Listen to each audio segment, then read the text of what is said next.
First up on this Skip Bayless Show, brought to you by FanDuel, America's #1 sports book. Here in order are the 10 greatest games I ever witnessed in any sport, and I will rank them 1 through 10. Number 1, The Catch. NFC Championship game following the 1981 season, Candlestick Park, 49ers 28, Cowboys, it's hard for me to get these words out, ouch, 27, 28-27. The launch of Bill Walsh's dynasty that day and the beginning of the end of Tom Landry's dynasty that fateful day. Earlier that season at Candlestick, the young 49ers had beaten the Cowboys 45-14. And the Cowboys I was covering thought, it was just one of those fluky, crazy days. Nope. That game in October was a coming out party for Joe Montana's 49ers, a declaration of authenticity for those young 49ers. I was there at Candlestick for the October game and then for the January championship game, in which Dwight Clark rose up into the fog over a rookie named Everson Walls to snare a pass Joe Montana, running for his life, had tried to throw away. That made it 28-27 49ers. The press box I sat in literally shook seismically from so many people jumping up and down in the stands. They were about to beat the dreaded, hated Dallas Cowboys of Thomas Wade Landry. But 51 seconds remain, and Danny White, trying to fill the winged cleats of Roger Staubach, hit the greatest Cowboy clutch receiver ever, Drew Pearson, with a 31-yard pass that for a split second looked like a touchdown pass, a breakaway touchdown pass. But another rookie DB, this one named Eric Wright, a second-rounder out of Missouri, reached and yanked down Drew Pearson by the back of his pads. Today, of course, a blatant horse collar tackle that would have easily put the Cowboys in field goal range to win that NFC Championship game. But back then, that tackle was still legal. The Cowboys remained 10 yards from field goal range. Danny White, no Roger Staubach, was sacked on the next play, and he fumbled.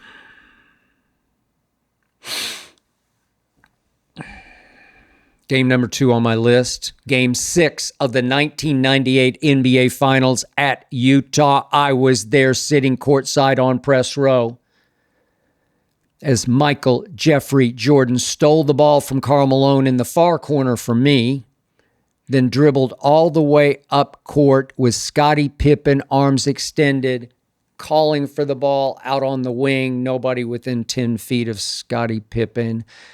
Michael Jordan, of course, ignored Scottie Pippen. Michael gave his defender a slight redirect, then rose up from just beyond the free throw line and held the pose as the game winner swished. The only piece of memorabilia I ever bought is a picture of the faces of all those fans sitting beyond the baseline as that shot ripped their hearts out. The horror, the anguish, him again. That was the last meaningful shot Michael Jordan ever took in the NBA, and it merely won him his 6th title and 6th Finals MVP in 6 tries. I still get chills just thinking about it.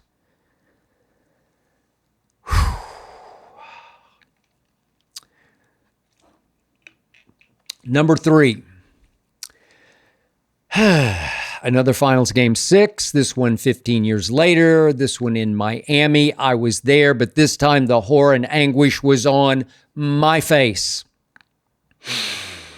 I was a huge Duncan Parker Ginobili fan. My Spurs were up 5 with 21 seconds left. 5 with 21. It's over. LeBron had turned it over with 39.9 seconds left. God, LeBron. And again, he turned it over with 28.2 seconds left. LeBron, what are you doing? Then he missed a 3. LeBron James had come unglued. The GOAT, quote unquote, was about to be the lowercase GOAT, as in the biggest reason the Heat had blown a closeout Game 6 at home. But my man Danny Green didn't screen out Mike Miller. Danny took off running for a cherry-picked dunk that did not materialize because Mike Miller went after and controlled the offensive rebound off LeBron's miss, kicked it back to LeBron, who actually made a 3 to cut it to 3. Then with 7.9 seconds left, LeBron took another 3 to tie, and he LeBricked it off the back iron predictably, but Chris Bosh, of course, bolted out to track down the offensive rebound. He quickly kicked it deftly to the corner where Ray Allen somehow got his feet behind the three-point line and made the greatest clutch shot in NBA history, taking LeBron off the hook. Yep, the Heat found a ray of hope with the court already cordoned off for a Spurs celebration. A ray of hope. Heat won that game in overtime. Heat in 7. I get nauseous just thinking about it. But it was a great game. Number 4, the greatest college football game ever played. Number 1, Nebraska 35. Number 2, Oklahoma, my Sooners 31. November 25th, 1971, Norman, Oklahoma. Most explosive offense ever, OU's Wishbone, versus what just might have been the greatest team ever, Nebraska's. I was there sitting 5 rows up on the 50-yard line thanks to some tickets my high school friend Bruce Scott was able to get as an OU basketball player and golfer.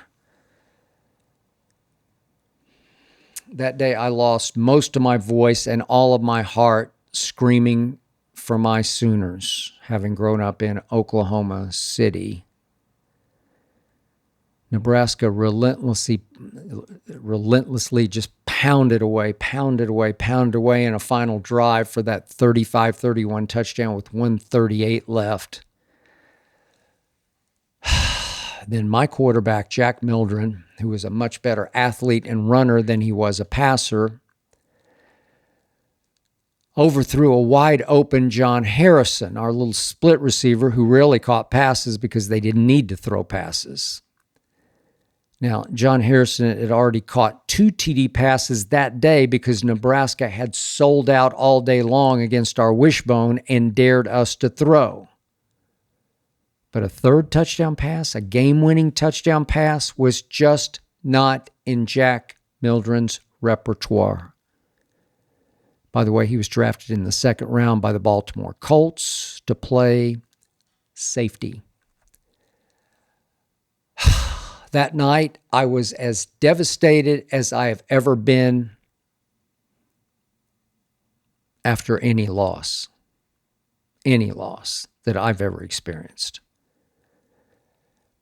Number 5, the miracle on ice. Our amateur kids over the Soviet pros 4-3. This was February 22nd, 1980, Winter Olympics, Lake Placid, New York. I was there on press row, just above the rink in an arena that seated only 8,500. I've told this story before. I covered this game on the final Friday night of those Olympics only because I couldn't think of anything else to write about.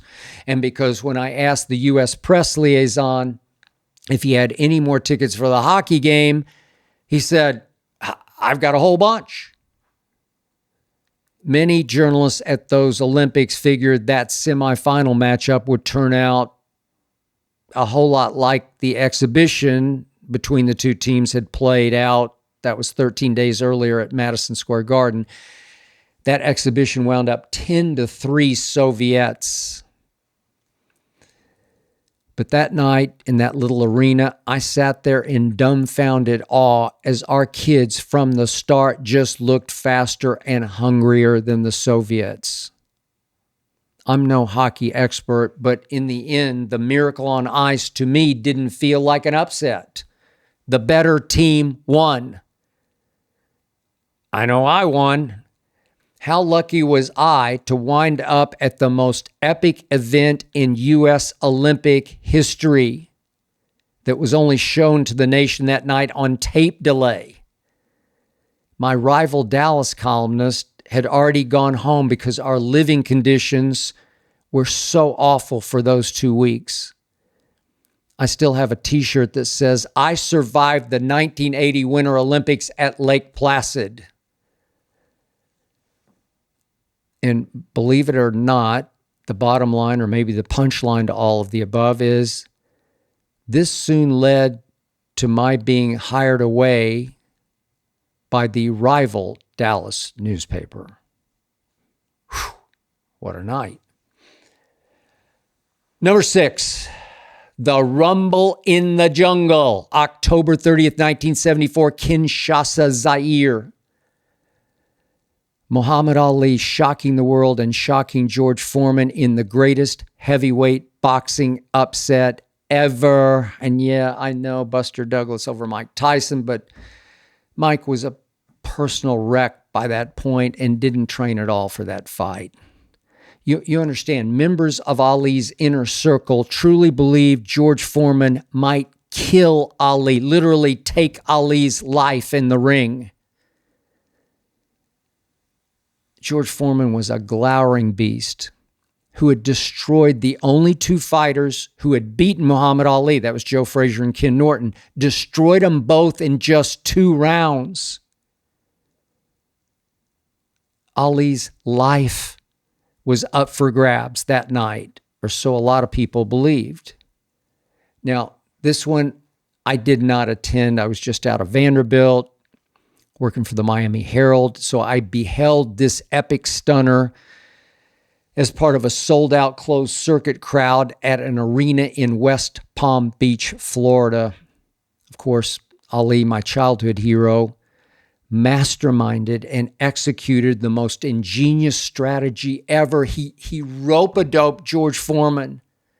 Ali leaned back against the ropes with his gloves protecting his face, and he successfully lured George Foreman into pounding and pounding and pounding away at Ali's body and wearing himself out. Ali was able to knock out a worn-out Frazier, believe it or not, in the 8th round.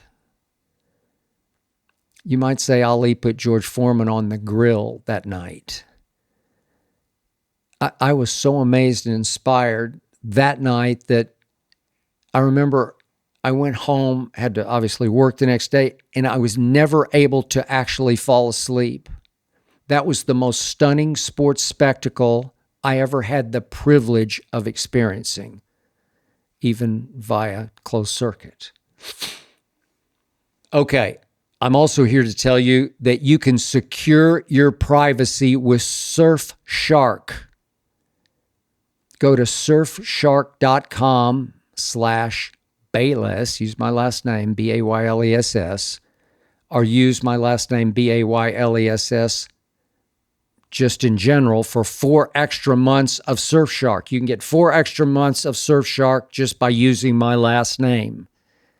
You'll find the URL and code in the show notes. And don't forget, Surfshark is risk-free with a 30-day money-back guarantee.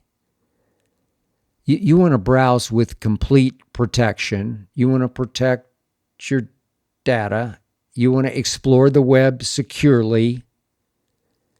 Surfshark works.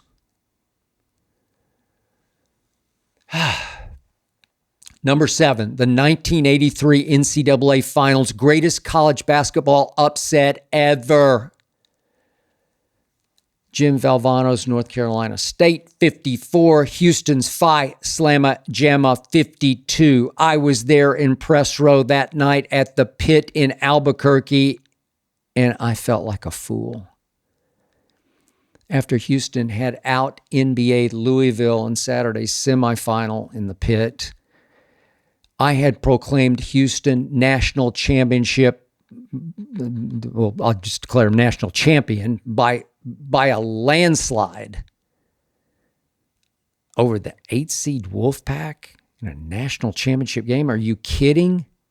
NC State had survived game after game after game, barely, just to get to the national championship game. And I had watched Phi Slamma Jamma outdunk Louisville's Doctors of Dunk 94-81. And I had been lifted right out of my seat into hoop heaven by that game. But there was no shot clock in 1983. Valvano slowed it way down, turned it into a late game free throw contest. Houston wound up missing 9 of 19 free throws, several late. In the final seconds, Benny Anders, my favorite player on that team that did feature Akeem Olajuwon and Clyde Drexler, Benny Anders, the player Coach Guy V. Lewis believed could be the best of them all. Benny Anders had his fingers on a steal that would have easily led to the game-winning dunk. Had his fingertips on the ball. It was loose and he couldn't quite control it. Derek Whittenburg barely did regain control, turned and heaved a long jumper in the final seconds that airballed way short and way right into the hands of Lorenzo Charles, who laid it in at the buzzer. Yep, Houston lost on a near-steal airball.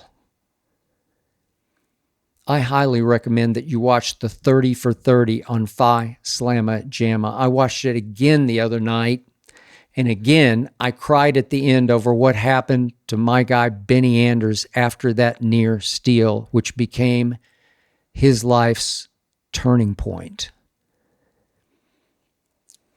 Number 8, the most unlikely World Series home run ever off the bat of Kirk Gibson, October 15th, 1988, Dodger Stadium out here in Los Angeles. I was there, unfortunately. I was up against a very tight deadline that night. I had written an entire column that had the Oakland A's winning that game 1, as it appeared all along they would. After all, their closer, Dennis Eckersley, had led the American League in saves with 45, and he would be baseball's most dominant closer of the next 5 seasons. Dodgers, down a run, man on first, 2 outs, bottom 9. And out of nowhere, here came Kirk Gibson, who was active but rumored to be unavailable because he had a pulled hamstring on one leg and a sore knee on the other. And I thought, uh-oh. I'd already sent in my column, my entire column. But Kirk Gibson fell behind 0-2, and I heaved a little sigh of relief. Then he battled back to a full count. Kirk Gibson later said that Dodger scout Mel Didier, a man I got to know in spring training in Florida, that Mel Didier had told the Dodgers that on 3-2, Eckersley almost always came with the backdoor slider. Gibson anticipated backdoor slider, and he got it. Batting left-handed, his back foot slipped as he made contact, but he was so strong and the contact was so perfectly solid that the ball was gone off his bat. Easily cleared the right field fence. I immediately ran for the nearest payphone. Again, no cell phones in 1988. And fortunately, that payphone was available on sort of the mezzanine level of Dodger Stadium because everyone else in that ballpark was going berserk. And I jumped on that phone and I dictated off the top of my head. Try that on for size. I dictated a whole new top half of my column. And then we just sort of melded it with the bottom half that they already had. I believe that was the worst column I ever wrote, ever. Thank you, Kirk Gibson. Number 9. I was there that April Sunday afternoon in 1987 at Augusta National, just a few feet away, as this kid from Augusta, Georgia, named Larry Mize, looked to be in big trouble on number 11. This was a playoff against two larger-than-life golf giants, Seve Ballesteros and Greg Norman, the Great White Shark. Seve had bowed out with a bogey on number 10 in the playoff. And now it looked like this mere mortal in the playoff, this short-knocking Larry Mize, was about to hand Norman his first of probably many green jackets. Check that. Larry Mize's middle name was Hogan, and the great Ben Hogan had always said that if on Sunday he hit his second to 11 on the green, he'd made a mistake. The play, Hogan always said, was to miss the green right and take the pond out of play, just as Mize had done. But Norman's ball was perched in the green's fringe, well inside of Larry Mize. And I seriously doubted Mize could get down in 2 and force a third playoff hole, which would have been the great number 12. After all, Larry Mize was now chipping downhill, big break toward the water. Wouldn't have surprised me if Larry Mize had chipped it in the water. Instead, from 140 feet, that's almost 50 yards, Mize sent his ball rolling and rolling and rolling and breaking and breaking and breaking down, down, down into the cup. Larry Mize had just pulled off the most electrifying major championship shot I have ever witnessed, holding a perilous, pressure-packed chip to win the Masters and to become the only Augusta native before or since to win the Masters. Think about this. Greg Norman won 71 tournaments worldwide, including 2 British Opens. Seve won 90 tournaments worldwide, including 5 majors. Larry Mize won 4 total tournaments in his career, but one was the 1987 Masters, where Jack Nicklaus, the great Jack Nicklaus, who had won the year before in 1986, put the green jacket on Larry Mize only at the Masters, which annually gives us the most consistent drama of any sports event in the world. In the world. Okay, number 10. This is a true story I have never told. On the afternoon of October 13th, 1960, just after lunch, at Mayfair Grade School in Oklahoma City, Oklahoma, I started feeling terrible. Headache, stomachache. I was just legit sick. This happened to be the day of Game 7 of the World Series. This was Yankees at Pirates. In those days, they were always played in the afternoon. And several of my classmates were, resting their heads on their hands like this to sort of hide the transistor radio and the cord and the earpiece in their ear. Our third grade teacher, Mrs. Lowther, wouldn't let us turn on the TV and actually watch the game, but she looked the other way on transistor radio earpieces, so you could just sort of do this as she spoke, or you worked on whatever you're supposed to be working on. I did have my transistor that day, my dad's transistor, but I was in no mood to listen to any of the game. I was sick. I'm talking about throw up sick, lie down sick. I finally managed to walk up to Miss Lowther's desk. I told her, I need to see the nurse. Miss Lowther knew that I wasn't a sickly kid. No hypochondriac was I. So she actually walked me to the nurse's office. Nurse, in just a couple of minutes, concluded I just needed to go home. My parents both work, so I told her I'd be okay just to ride my bike the 4 blocks home, and I did. I immediately fell asleep on the living room couch, but I woke up in a wet sweat in I don't know, like 30 or 40 minutes. I felt awful, but I thought, I wonder if the game's over yet. So I crawled over to the TV. I turned it on, and lo and behold, it was the bottom of the ninth. No exaggeration. It was the bottom of the ninth, and Bill Mazeroski, the Pirates' little second baseman, was leading off against Ralph Terry pitching for the Yankees.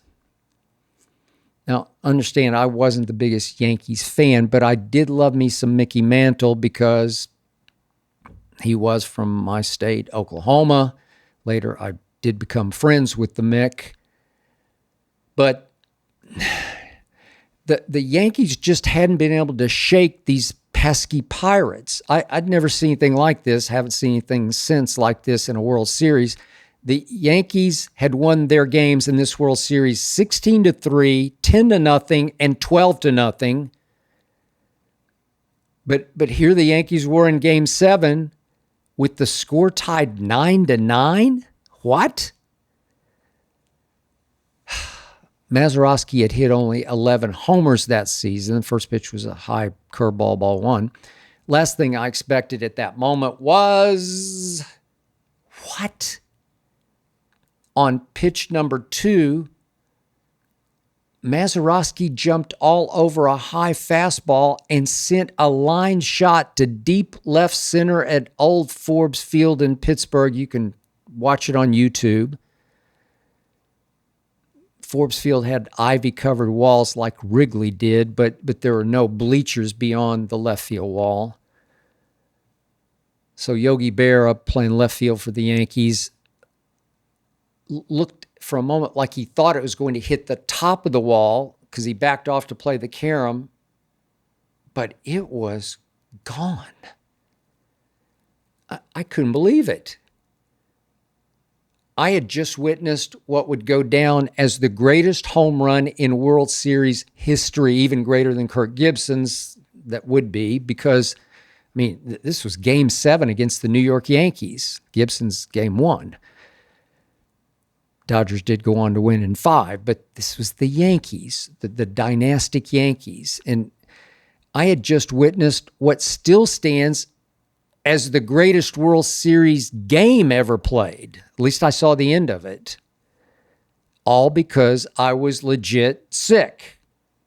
Now, I felt a little better the next morning. I didn't even tell my mom I was sick. She wouldn't have cared. But I woke up and I just decided, because I didn't miss school, I just decided, tough it out, just go on to school.